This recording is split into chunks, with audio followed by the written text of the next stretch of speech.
सुन के बाप दा फरमान ज़हरा फौरन शिरकत दी खातिर तैयार होइयां। शान शौकत तो बेनियाज होके कैफ फकर दे नाल सरशार होइयां।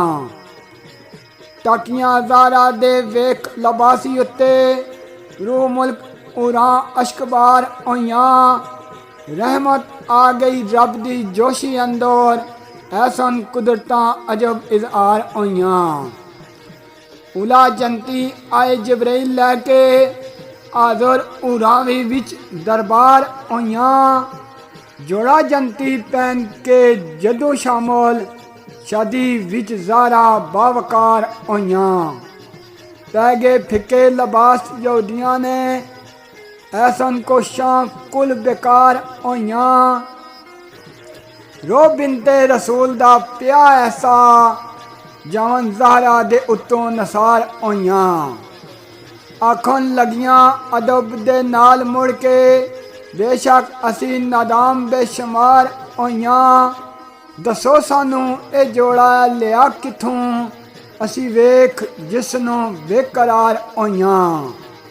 मेरे बाप ने दिता ए जोड़ा हम कलाम बिनते ताजदार होइयां। बाप तुसां दे किथों खरीद कीता अगो फिर ओ अर्ज गुजार होइयां। मेरे बाप नो पेश जिब्राइल कीता दस के चुप ज़ारा इज्जतदार होइयां।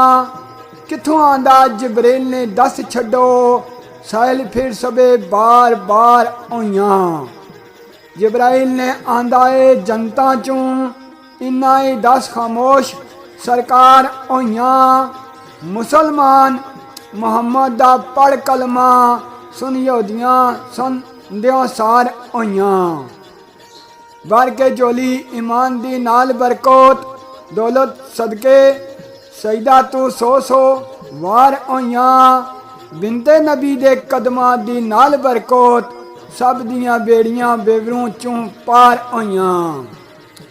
सदिया दिलों विच ऐसी गरूर भर के घर आउंदियां ही ताबेदार होइयां। बन के बनदियां बिनते रसूल दियां साइमा नेक अख्तर नेको कार होइयां। साइमा नेक अख्तर नेको कार होइयां।